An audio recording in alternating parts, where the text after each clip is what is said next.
All right, strap in, everyone. We're going deep into property investment today. Really going to break it all down. Decode the jargon, that mortgage maze, all that good stuff. Yeah, we'll see if we can uncover some really surprising insights. That's the goal. Absolutely. So our guide for this deep dive is Chapter 5 from Personal Finance and Investments by Keith Redhead. Oh, good choice. Good starting point. It's a solid overview of property as an investment, different mortgages, even peeks into how psychology plays into the housing market. Yeah, people don't always think about that. It's fascinating. It really is. And I think that's one of the things that makes property so interesting and dynamic. Have you ever wondered why those prices swing so wildly? Yeah, like a roller coaster sometime. Or how those mortgage rates are really set? Lots of moving parts there. We're going to get into all that. Looking forward to it. Okay, so right out of the gate, Redhead tackles this question. Rent or buy? The classic dilemma. It really is. It's the first thing on everyone's mind when they start thinking about property. That makes sense. So, Redhead starts by highlighting the good things about renting. That flexibility. Lower upfront costs. Right? No down payment to worry about. No stamp duty. Yeah, if you're someone who likes to move around a lot. Yeah, or just not ready to settle down quite yet. Renting makes a lot of sense. Makes a lot of sense. But on the flip side, buying a home? Well, there's that potential for long-term growth. That capital appreciation, can't forget that. Plus, that feeling of owning your own place. Yeah, pride of ownership. You can renovate, really make it your own. You're not just throwing money away on rent. Right, it becomes an investment. Exactly. But of course there are risks. Always risk. Redhead doesn't shy away from that. Good. Honesty is key. Property prices can be volatile. Very true. We all know that. And then there's that term negative equity. Ugh, not a fun situation. When your home value drops below what you still owe on the mortgage. Yeah, you really feel trapped then. And speaking of mortgages, that brings us to gearing. Ah, yes. Using borrowed money to amplify your returns. It can really supercharge your gains. Especially in property, those mortgages can be pretty substantial. They can, but Redhead's careful to point out that gearing cuts both ways. Right. Amplifies the losses too if the market turns sour. So if all your money is tied up in one property. Not the most diversified strategy. Redhead dives into that next, actually. Diversification, always important. He explores buy-to-let, becoming a landlord, essentially. Spreading that risk across multiple properties. But that comes with its own set of responsibilities, right? Being a landlord isn't for everyone. Lots to learn, lots to manage. Definitely. But Redhead also points out you don't have to become a landlord to diversify your property holdings. There are other ways. Yeah, ways to get in on the action without the headaches of dealing with tenants. Sounds good to me. So things like property unit trusts. Okay. Oh, those sound familiar. Sometimes called OEICs. Got it. And then there's REITs, real estate investment trusts. Okay. And even property company shares. So those let you invest in property without actually owning it directly. Exactly. You're buying into a portfolio of properties. So kind of like those mutual funds for stocks, but for property. That's a good way to think about it. So you could end up owning a tiny slice of, like a shopping mall or an office building. Yeah, even a vacation resort. And that helps spread the risk, smooth out those market swings. Exactly. So Redhead's not sugarcoating the fact that property can be volatile. Definitely not. He takes us through those booms and busts. The good times, the bad times. So what drives these price fluctuations? Well, Redhead breaks it down into demand and supply factors. Okay, makes sense. On the demand side, you've got things like household income. More money means more people can afford to buy. Right. Pushes those prices up. And then mortgage interest rates play a big role. Huge. Lower rates, mortgages become more affordable. Fueling demand, yeah. And even demographics come into play. Growing population, for instance, can put pressure on limited housing supply. So more people competing for the same number of homes. Drives those prices up. It all makes sense, but Redhead also brings in some psychology. This is the fun part. It really is, because property isn't just about shelter. No, it's an investment. A status symbol for some. Definitely. And these perceptions can influence demand. Absolutely. If everyone sees property as a guaranteed path to wealth. Well, that can create a frenzy. Drive those prices up beyond what's justified by the economic fundamentals. Classic bubble territory. And that fear of missing out. Oh, yeah. Everyone wants to get in on the action. Can really drive irrational behavior. No doubt. Okay, so we've got the demand side. What about supply? Right. What about the supply side? Redhead talks about land availability. Especially in the UK. Yeah, where land is scarce. And those planning permissions. Can really restrict development in certain areas. So the supply of new housing can't keep up with that demand. Prices go up. And Redhead actually compares property bubbles and crashes to the stock market. Shows how those cycles are similar across different asset classes. So understanding both the economics and the psychology That's the key. is crucial to making sense of this market. It really is. It's fascinating. And here's a fascinating little tidbit that Redhead shares. Oh, I love these little nuggets. Even professional valuers, those experts who determine how much a property is worth. You'd think they'd be purely objective. Right. Turns out they can be influenced by things like the asking price. Really? Yeah, it's called anchoring. Anchoring. Yeah, it's a classic example of behavioral finance at play. So those valuations, they're not as objective as we might think. No, our brains are wired in strange ways. Makes you wonder how much the property market is driven by pure economics. Versus those subtle psychological nudges. Right. It's a good question, one we might not be able to answer definitively. And that leads us nicely to this idea of momentum in property prices. Okay, momentum, what's that all about? So essentially it means that those short-term trends in property prices, They tend to persist. especially for those properties at the very top and the very bottom, So those that have seen the most growth they'll is least... likely to continue on that trajectory for a while.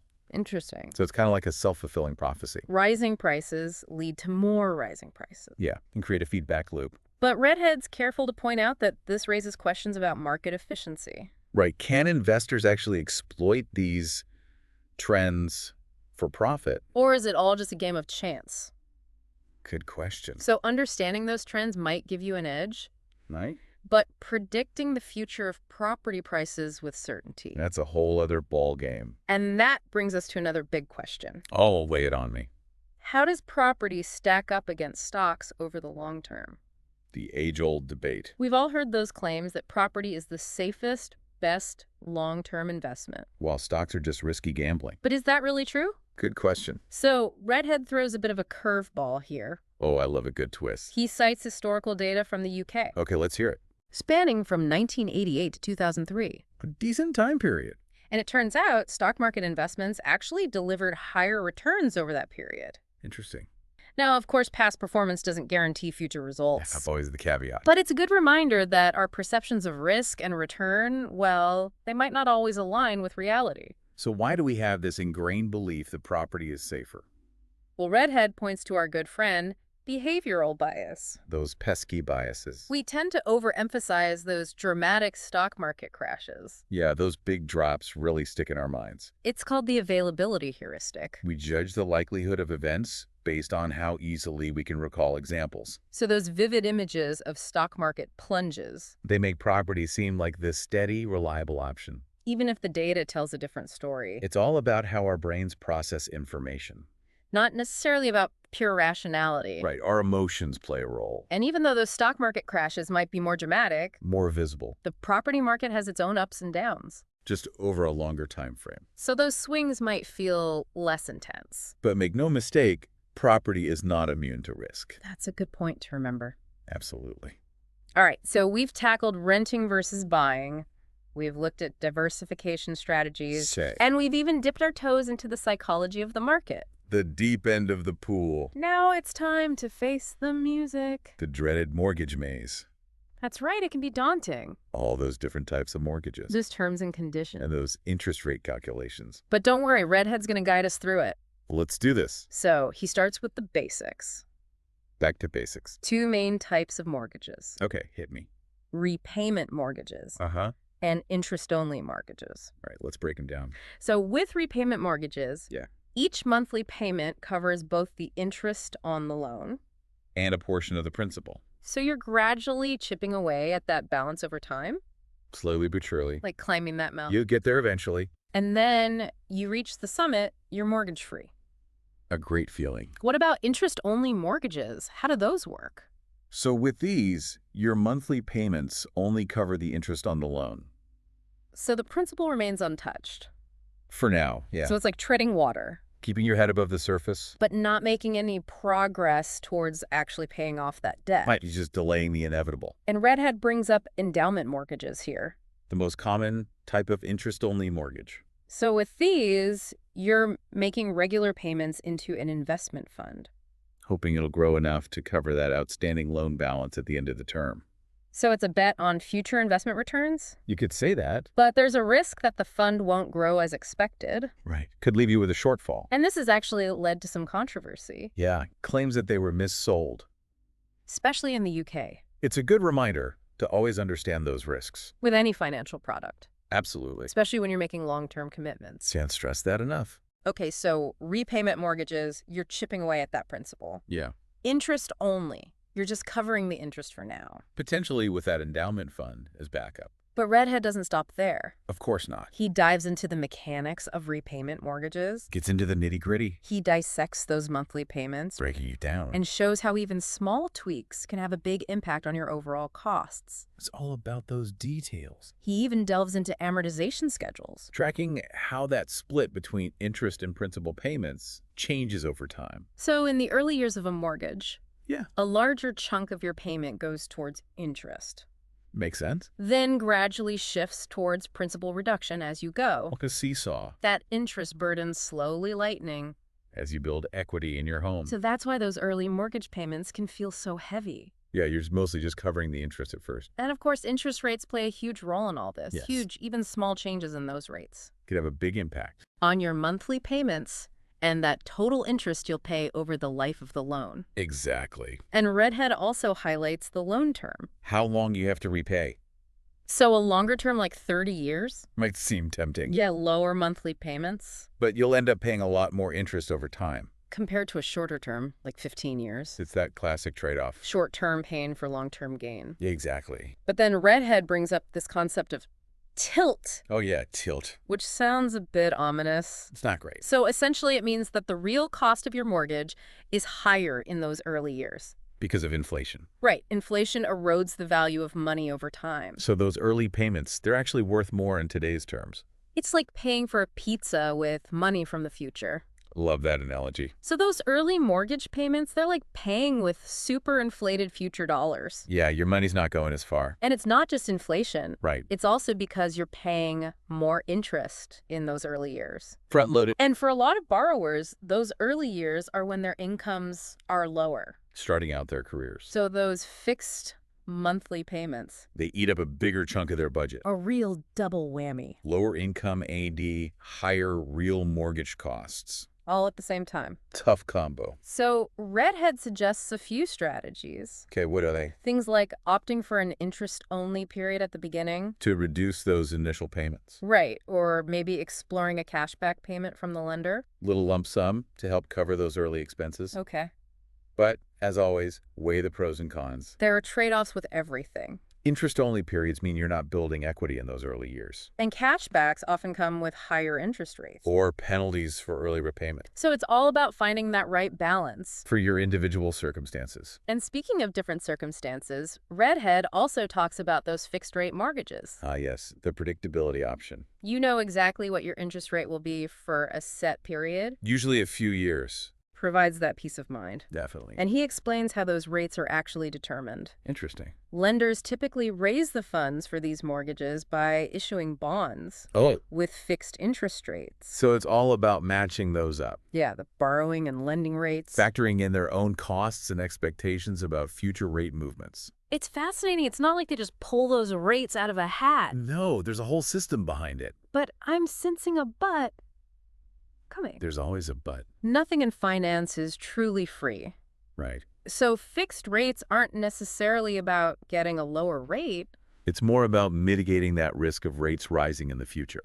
So like an insurance policy? Yeah, you pay a premium for that protection. You get that certainty, those predictable monthly payments. But if rates fall during that fixed rate period, you don't benefit. You're stuck on the sideline. And there are those early redemption penalties. Right. Switching to a lower rate could actually cost you more in the long run. So it's a trade-off. Always a trade-off. Certainty versus flexibility. Fixed rates protect you. But they limit your options. While variable rates offer potential savings. But expose you to those rate swings. It's a balancing act. And that's where capped rate mortgages come in. Ah, yes, a hybrid approach. They set an upper limit on that interest rate. So you've got a safety net. Against those big hikes. But you can still benefit if rates fall. Sounds like a pretty good deal. It can be, but those capped rate mortgages usually come with slightly higher rates. To compensate for that added risk the lender is taking on. It's always about balancing that risk and reward. So we've got fixed rates, variable rates, capped rates, and Redhead doesn't stop there. It keeps going. He takes us through some more exotic mortgage options, Exotic. like discounted rate mortgages. Does those sound familiar? They offer a lower rate for an initial period. To entice borrowers. It sounds like a good deal. But there's often a catch. There always is. Those discounted rates are usually temporary.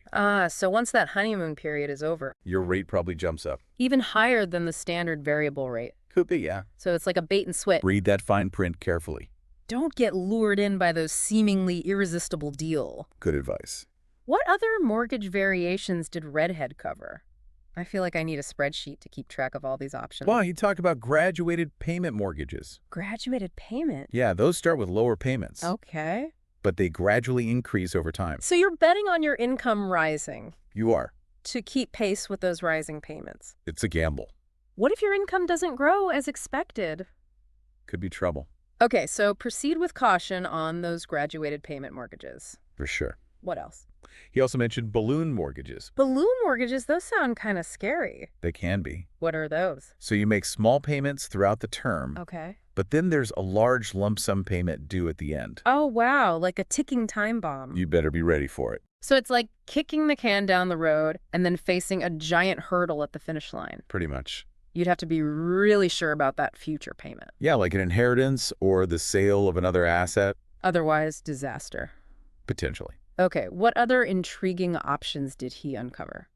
Well, there's the shared appreciation mortgage. Shared appreciation. Yeah, the lender essentially becomes your partner. Oh, interesting. They offer a lower interest rate. Oh, but in exchange, they get a share of any future gains in the property's value. So they're betting on your property's appreciation potential. Exactly, sharing both the potential gains and losses. So it's like a high-stakes real estate partnership. You could say that. All right, so we've got those discounted rate mortgages, Yeah. graduated payment, balloon mortgages, and even those shared appreciation mortgages. Quite a variety. Is there anything else? Oh, can't forget about offset mortgages. Offset mortgages, those are becoming more popular. They are. Remind me how those work again. So you link your mortgage account to a savings account. Okay. And the balance to your savings account is deducted from your outstanding mortgage balance. So those savings are reducing your mortgage interest. They are. It's like they're working double duty. Clever. But offset mortgages often come with higher interest rates. So you got to do the math. See if those potential savings outweigh the higher rate. That's a balancing act. For sure. Okay, so we've got those offset mortgages. What about, for people who are looking for options that align with their religious beliefs? Oh, right. Redhead talks about Islamic mortgages. Islamic mortgages. Also known as Sharia-compliant mortgages. So how do those work? I mean, they can't involve interest payments, right? Right. That's prohibited under Islamic law. So how do they do it? So one common structure is called murabaha. And we're Baha. Yeah. Essentially, the bank buys the property Okay. and then sells it to the borrower at a higher price. Okay. And the difference represents the profit margin for the bank. I see. So payments are made in installments. Yeah. And that gradually transfers ownership from the bank to the borrower. Exactly. So it's like the bank is acting as a middleman. Facilitating the purchase in a way that aligns with Islamic principles. That's fascinating. It really shows how adaptable financial products can be. Absolutely. To accommodate different cultural and religious perspectives. It's important to recognize that. So we've covered a lot today, just the basics of mortgages. Laid the groundwork. I'm feeling a bit overwhelmed, but incredibly informed. That's a good thing. Means you're engaged. It's a lot to take in. It is. But it's important information. Absolutely crucial. When you're thinking about buying a property. For sure. So the key is to keep asking questions. Don't be afraid to ask. Seek out reliable information. There's a lot of it out there. And really think critically about the advice you receive. Don't just take things at face value. And remember, personal finance is a journey. Not a destination. There's no one-size-fits-all approach. Everyone's situation is different. And that financial landscape. It's constantly changing. So stay tuned for part 2 of our deep dive. I need to wait. We'll delve even deeper into the mortgage world. Going further down the rabbit hole. And explore some more advanced strategies. For managing your home financing. Until next time. Happy investing. Back for more property talk. You bet. Ready to dive back into that mortgage maze. All right, let's pick up where we left off. Remember those fixed-rate mortgages? Yeah, the ones where you lock in that interest rate. Right, usually for a few years. Provide some certainty, especially in a world where everything feels so unpredictable. Exactly. You know exactly what your monthly payment will be. Makes budgeting a lot easier. No sudden surprises. But, nothing's free in finance. True. There's got to be a trade-off, right? So Redhead digs into those theories behind fixed-rate mortgages, and it turns out they're not about getting a better rate. It's not about finding the lowest rate. Not necessarily. It's more about managing that risk. Managing risk. Yeah, that risk of rates going up. So you're paying a premium for that peace of mind. You could say that. Knowing that your payments won't skyrocket if interest rates climb. Right. You're transferring that risk to the lender. And they're charging you a little extra for taking it on. That's the risk premium. Okay, makes sense. So it's like an insurance policy for your mortgage. A good way to think about it. But I've also heard those fixed-rate mortgages often have those early redemption penalties. Ah, yes, those pesky penalties. So if you decide to switch to a different mortgage, say if rates drop, you could get hit with a fee. Right. Those penalties are there to protect the lender. Protect them how? They've locked in that rate for you, even if things change in the market. So they need to recoup their losses if you break the contract, essentially. Exactly. So it's like a golden handcuff. Keeping you tied to that fixed rate. Even if you see a better deal elsewhere. It's the trade-off for that certainty. But Redhead mentions something about a push in the UK to encourage more long-term fixed-rate mortgages. Yeah, those are more common in the US and mainland Europe. Longer fixed rates. Interesting. So the idea is that it could help stabilize the housing market. Stabilize how? By reducing the impact of those short-term interest rate fluctuations. So less volatility. Less of a roller coaster ride. I like the sound of that. But of course, Redhead has some words of caution. There's always a but. He draws parallels to that U.S. savings and loan crisis in the 1980s. The S&L crisis? What happened there? A lot of those savings and loan associations, basically the American version of building societies, Okay. they got into trouble when interest rates surged. They got into trouble how? They were stuck with those fixed-rate loans that they had funded with short-term variable rate deposits. So their costs went up. But their income was fixed. Ouch, a real financial squeeze. And it created a ripple effect throughout the whole system. So it's a cautionary tale. A reminder to manage that interest rate risk. Both for borrowers and lenders. Absolutely. Okay, so fixed rates offer that certainty, but they come with potential downsides. That's life for you, isn't it? What about those other mortgage options? Well, Redhead explores capped rate mortgages. Capped rate, remind me how those work. They set an upper limit on that interest rate. Okay, so you've got a safety net. But you can still benefit if rates fall. So the best of both worlds. To an extent. But those capped rate mortgages usually come with a slightly higher starting rate. To compensate for the risk the lender is taking on. It's all about that risk-reward balance. Right, there's no free lunch. Never is. So what other mortgage types did Redhead walk us through? Well, there were those discounted rate mortgages. The ones with the low introductory rate? Exactly. It's like a teaser rate. To lure you in? But that low rate usually doesn't last. So you got to be careful. Look beyond those short-term enticements. And make sure you understand what happens to your rate after that initial period. Could go up, could go down. Could even be higher than the standard variable rate. It's possible. So buyer beware. Read that fine print carefully. Okay. What else did Redhead cover? He talked about graduated payment mortgages. Graduated payment. Now those sound risky. They can be. Your payments start lower. Okay. But then they gradually increase over time. So you're assuming your income will also increase. It's a bet on your future earning potential. If it doesn't work out. Could be tough. Okay, so maybe not the best option for everyone. Definitely requires some careful consideration. What else was on the mortgage menu? Oh, those balloon mortgages. Balloon mortgages, those are the ones with that big lump sum payment at the end, right? Got it. You're making those smaller payments. But that big bill is looming. You better have a plan for how you're going to handle that. An inheritance, selling another asset, something like that. Otherwise, yikes. Could be a rough landing. Okay, so balloon mortgages, definitely not for the faint of heart. Not for everyone, that's for sure. Anything else? Oh, he touched on those shared appreciation mortgages. Shared appreciation, that's where the lender gets a cut of any profits if the property value goes up. So it's like they're becoming your partner. In a way, yeah. Sharing those potential gains, but also those potential losses. Right, it's a gamble for both sides. If the market booms, everyone's happy. But if it goes bust, Could be a different story. It's a high-stakes game. Okay, so we've got those discounted rate, graduated payment, balloon mortgages, and shared appreciation. Quite the collection. Anything else? Oh, yeah. Those offset mortgages, those are becoming more and more popular. Remind me how those work again. You link your mortgage account to a savings account. Okay. And the balance in your savings is effectively deducted from your mortgage balance. So those savings are reducing your mortgage interest. Precisely. They're working overtime. Pretty clever. It can be a good strategy. But I think those offset mortgages often come with higher interest rates. They do. So gotta weigh those pros and cons. See if the potential savings from offsetting outweigh that higher rate. And then finally, Redhead talked about Islamic mortgages. Sharia-compliant mortgages. Structured to comply with Islamic law, no interest payments allowed. Right. One common structure is murabaha. Murabaha, that's where the bank buys the property and then sells it to the borrower at a higher price.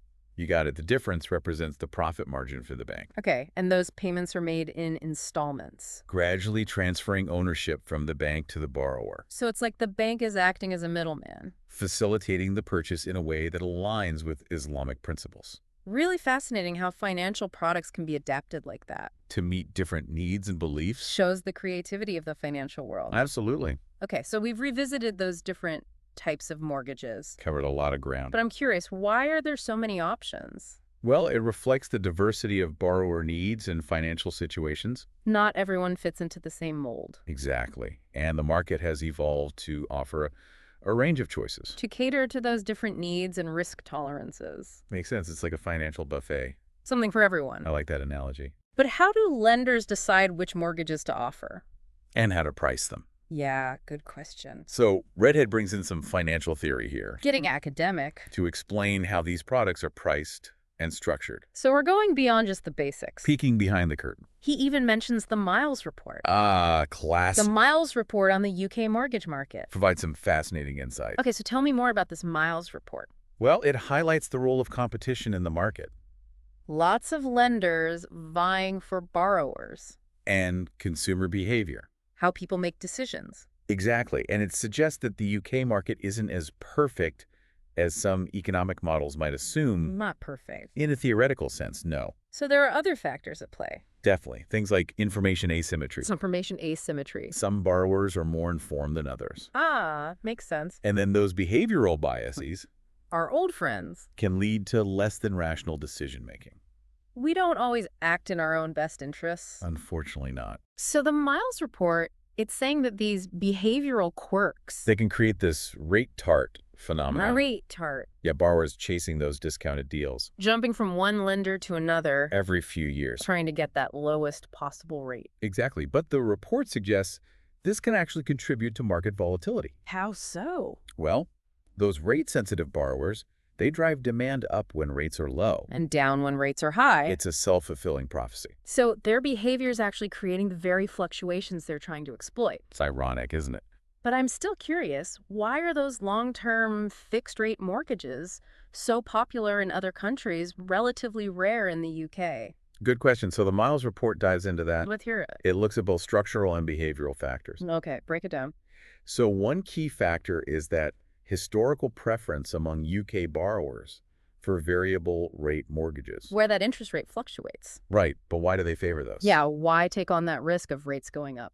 Well, the report suggests it's partly because of the perception that variable rates are generally lower over the long term. So you might end up paying less overall. If rates stay low or decline, yes, But if rates rise, you're exposed. so it's a gamble. You're betting on the direction of interest rates. And the report says this preference is also influenced by, you guessed it, those behavioral biases. Those pesky biases. People might be overly focused on those immediate costs Those low monthly payments right now. without fully grasping those long-term implications. It's that bird in the hand mentality. They want those lower payments now, even if it costs them more in the long run. Short-term thinking. And those memories of periods when variable rates were indeed lower. Can reinforce that bias. It's that availability heuristic again. Our brains are tricky like that. Okay, so we've got those borrower biases, but what about the lenders? Right? Why don't they offer more long-term fixed-rate mortgages? Good question. So the Miles Report points to some structural challenges. What kind of challenges?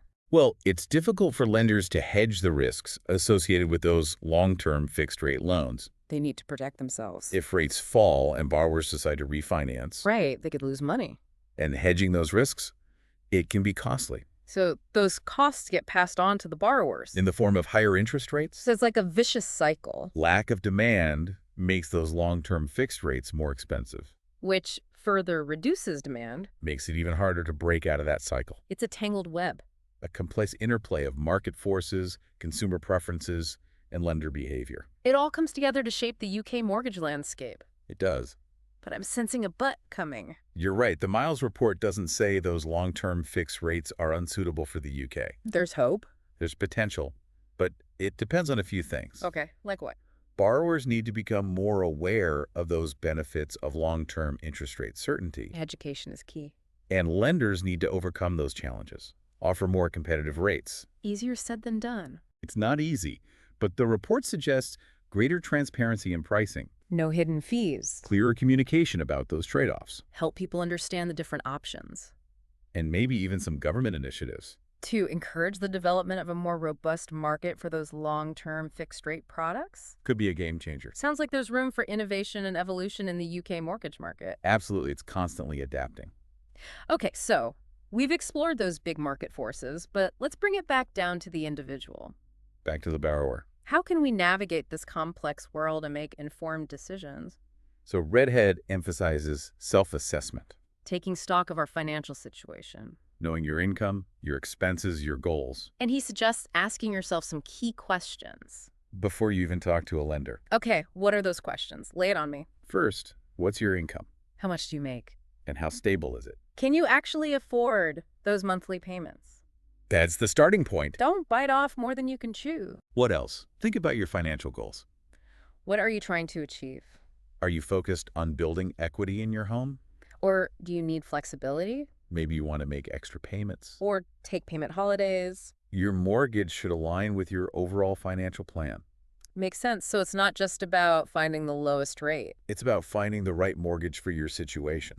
And your risk tolerance, that's a big one. Are you okay with those payments fluctuating? Or do you need that certainty of knowing exactly what you'll be paying each month? Fixed rate versus variable rate. That's the big question. It's like choosing between a roller coaster ride and a scenic train journey. Another great analogy. What else should we be considering? Time horizon. How long are you planning to stay in this home? Short term, long term? If you're planning to sell or refinance soon, well, different mortgages might be more suitable. Okay, so aligning your mortgage choice with your life plans. It all ties together. These are all great questions to ask. Help you narrow down those options. But don't forget to shop around. Compare rates and terms from different lenders. And negotiate. Don't be afraid to ask for a better deal, Lenders are often willing to negotiate. especially in a competitive market. It's like haggling at a bazaar. You got to be your own advocate. And if it all feels too overwhelming, Don't go it alone. there are experts who can help. Talk to a qualified financial advisor. They can help you make sense of it all. Okay, so we've got our questions to ask ourselves. We're ready to shop around, negotiate, and maybe even call in a financial advisor for backup. Sounds like a plan. But before we move on, Another detour. just a quick one. Redhead mentioned something called collateralized loans Oh, interesting. in the context of mortgages. So a collateralized loan is basically a loan that's secured by an asset. So in this case, the asset is the property itself. Exactly. So if the borrower defaults on the loan, Doesn't make their payments. the lender can seize and sell the property to recover their losses. So it's like the property is a hostage. It's a bit dramatic, but you're not wrong. Okay, so that's why mortgages are considered lower risk for lenders. It's got that safety net. They can offer more favorable rates Compared to unsecured loans like credit cards. where they don't have that asset backing them up. Makes sense. But then Redhead says that mortgages are also a type of financial option. Ah, an interesting perspective. An option. Remember, an option gives the holder the right, but not the obligation, to take a certain action. So with a mortgage, you have the option to buy the property. For the outstanding loan amount. Okay, but how does that work in practice? So let's say you take out a mortgage for, say, £500,000. £500,000. You buy your dream home, but then the market takes a downturn, Oh no. and your home value drops to, say, £300,000. Ouch, that's a big drop. So now you're in negative equity. Your home is worth less than what you owe. Right, so what do? You're underwater on your mortgage. You could keep making those payments. Hoping the market recovers. Fingers crossed. But you could also walk away. Default on the loan, let the lender foreclose. Not a good outcome. Obviously hurts your credit score. But in some cases, if that negative equity is huge, And the market looks bleak. it might make sense to cut your losses. It's a tough decision. But it highlights those risks for both borrowers and lenders.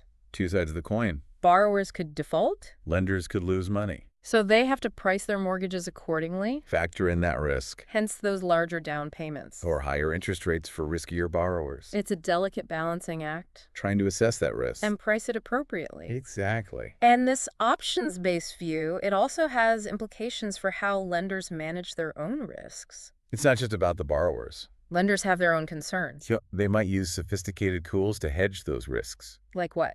Bond options, for instance. Okay, getting into the weeds here. But the point is, there's a whole world of financial engineering happening behind the scenes. Trying to manage those risks and make sure everyone stays afloat. It's a complex system. Yeah. But understanding it can give you a better appreciation for how this market works. Definitely.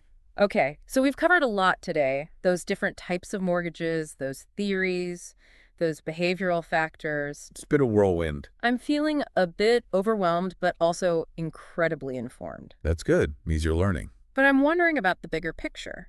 Okay, zoom out. What role does the government play in all this? Good question. Redhead touches on this briefly. But it's an important topic. So governments often play a significant role in shaping the housing market. So it's not just those market forces we talked about earlier? It's not just about supply and demand. There's a political dimension to all this. Absolutely. So how does the government get involved? Well, they have a vested interest in a stable housing market. Makes sense. It's a key part of the economy. So they use a variety of tools. Yeah, like what? Things like monetary policy. Monetary policy, what's that? That's how the central bank, like the Bank of England, Okay. manages the money supply and interest rates. Right. To control inflation and stimulate economic growth. Right, and changes in those interest rates can ripple through the whole mortgage market. Affecting borrowing costs. It's housing demand. Even the availability of certain types of mortgages. It's like those interest rates are the puppet master. Pulling the strings. Exactly. But how does that play out in the real world? So lower interest rates tend to make mortgages more affordable. Right. Lower monthly payments. Which can boost demand. More people can afford to buy. Pushes those prices up. Like adding fuel to the fire. And higher interest rates can have the opposite effect. Cooling things down. Making those mortgages less accessible. Could even lead to a price correction. If those rates rise too quickly or too high. So it's a balancing act for the central bank. Trying to find that sweet spot. Keeping inflation in check, supporting growth, and maintaining a stable housing market. It's a tough job. No easy answers. Okay, so that's monetary policy. What about fiscal policy? Fiscal policy. That's the government's spending and taxing decisions. And they can use those levers to influence the market, too. So it's like the government is using its wallet to nudge the market in certain directions. You could say that. They might offer tax breaks for first-time buyers. To encourage homeownership. Or subsidies for affordable housing construction. To make sure everyone has a place to live. It's about using those financial incentives. To achieve certain policy goals. Exactly.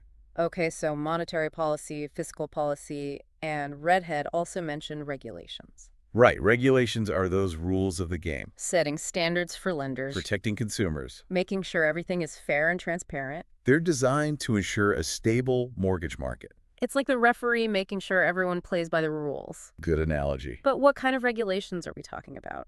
They might address things like loan-to-value ratios. How much you can borrow compared to the property value. Creditworthiness standards. Making sure borrowers can actually repay their loans. And even restrict certain types of mortgages. If they're deemed too risky? Remember that subprime mortgage crisis? Yeah, that was a mess. It showed what can happen when those regulations aren't strong enough. So it's about finding that balance. Promoting homeownership while also protecting consumers. And maintaining that stability of the financial system. Exactly. It's an ongoing process. Learning from past mistakes, adapting to new challenges. Different countries have different approaches. Reflecting their own unique circumstances. There's no one-size-fits-all solution. So understanding the role of government, it can give you a deeper appreciation for how this market works. For sure. Those forces that shape affordability. Lending practices. And the overall health of the housing sector. It's not just about individual choices. There are those bigger forces at play. Economic trends, Policy decisions, regulations, It all comes together. to create the market we see today. Okay, so we've explored the multifaceted world of property investment. From those big picture trends to those individual mortgage choices. I'm feeling quite knowledgeable, That's the goal. but also a bit overwhelmed. It's a lot to take in. It is, but it's all important information. So what's the key takeaway? What advice would you give to someone who's feeling lost in this maze? The most important thing is knowledge is power. The more you know. The better decisions you can make. So do your research. Ask questions. Talk to experts. And most importantly, don't be afraid to take control of your financial future. Okay, so we've reached the end of part 2 of our deep dive. Time flies when you're talking about mortgages. But we're not done yet. There's more to come. In the next and final part, The grand finale. we'll dive into some specific types of mortgages in even more detail, Analyzing those nuances revealing those hidden costs and benefits. that might not be immediately obvious. We'll also revisit those behavioral biases Those pesky mental shortcuts. and explore strategies for mitigating their impact. Making sure you're in control. So stay tuned for the exciting conclusion of our property investment adventure. We'll see you there. All right, final stretch of our property deep dive. Time to tie it all together. We've covered so much ground. From those initial decisions, rent or buy, To those diversification strategies. navigating that mortgage maze, all those psychological I factors. feel like a property pro now. Well, almost there, but we do have one more crucial area to cover. Okay, hit me. Remember all those different types of mortgages? Oh yeah, fixed rates, variable rates, all those variations. It did get a bit overwhelming, all those options. Definitely. Could we maybe break down a few specific types in more detail? Absolutely. Let's start with those fundamental ones, those repayment mortgages. Okay, repayment mortgages, those are the ones where you're gradually paying off both the interest and the principal with each payment. Right. Slowly but surely, chipping away at that balance. Like climbing that mortgage mountain. reaching the summit of ownership. That feeling of being mortgage-free. That's a great feeling. But I remember Redhead mentioned some interesting things about repayment mortgages. Oh, what did he say? Like how even small changes can really impact those overall costs. It's all about those details. He talked about the relationship between interest rates and monthly payments. Okay, higher rates obviously mean bigger payments. But he said that relationship isn't directly proportional. It's not a one-to-one thing. So doubling the interest rate doesn't mean your payment doubles? Exactly. It's because of the way those payments are structured. Okay, so higher payments actually accelerate the reduction of that principal. That's right. So you end up paying less interest overall. So it's like a snowball effect. I like that analogy. Bigger payments create a snowball of principal reduction. That gathers momentum over time. You're paying it off faster. And he also pointed out that shortening the loan term Like going from 30 years to 15 years, will increase those monthly payments. but again, not proportionally. So higher payments, but you're mortgage-free sooner. And you pay less interest overall. So it's all about finding that balance, right? It's always about finding the right balance. But what about that concept of half-life that Redhead mentioned? Oh yeah, half-life. That's a cool way to think about it. So it's basically the time it takes to repay half of that original loan amount. Exactly. So a shorter half-life means you're paying it off faster? You got it. Makes sense. So higher interest rates mean a longer half-life? More of your early payments go towards interest, It's like you're stuck in that interest quicksand. slowing you down, And longer loan terms also contribute to a longer half-life, right? stretching those payments out over a longer period. Okay, so it's all connected, those interest rates, loan terms, and that half-life. It all comes together. But then there's that whole tilt thing. Ah, yes, the dreaded tilt. Those real mortgage costs being higher in those early years. Because of inflation. Right, inflation eroding the value of money over time. So those early payments, they're actually worth more in today's terms. It's like paying with money from the future. Those dollars are on a treadmill, constantly running, but not really getting anywhere. But it's not just about inflation. Right, there's more to it. It's also about how those repayment mortgages are structured. So you're paying more interest up front. Front-loaded, yeah. And for a lot of people, those early years are when their incomes are lower. So those fixed We payments, take a bigger bite out of the budget. it can be tough, especially starting out. Redhead suggests a few strategies, things like opting for an interest-only period at the beginning, To lower those initial payments, or maybe getting a cashback payment from the lender. a little lump sum to help with those early expenses. But you always have to weigh those trade-offs. Right, interest-only periods mean you're not building equity. And those cashbacks often come with strings attached. Higher rates, penalties, that sort of thing. So it's about finding what works for your situation. And your risk tolerance. Speaking of risk tolerance, what about those fixed-rate mortgages? Yes, the predictability option. Knowing your rate won't change for a set period. Gives you that peace of mind. And Redhead explained how those rates are determined. It's not magic. Lenders issue bonds with fixed rates. And use those to fund those mortgages. So it's about matching those rates up. Taking into account their costs and expectations. It's a whole system. But remember, fixed rates aren't always about getting the lowest rate. It's about managing that risk of rates going up. Like an insurance policy for your mortgage. You're paying for that protection. But if rates fall during that fixed rate period, you're out of luck. Stuck with that higher rate. And there are those early redemption penalties. Making it even more costly to switch. So it's a trade-off, certainty versus flexibility. Fixed rates protect you from hikes. But they limit your options. Variable rates offer potential savings. But you're exposed to those rate swings. It's a balancing act. And that's where those capped rate mortgages come in. Finding that middle ground. They set a limit on how high your rate can go. But you can still benefit if rates fall. Sounds like a win-win. Well, almost. Those capped rates usually start a bit higher. To compensate for the risk the lender is taking on. They're not giving that protection away for free. Okay, so we've got those fixed, variable, and capped rates. What else did we talk about? Redhead also mentioned those more exotic mortgage types. The ones that sound too good to be true. Like those discounted rate mortgages. Ah, yes, those low introductory rates. It's tempting, but those rates usually don't last.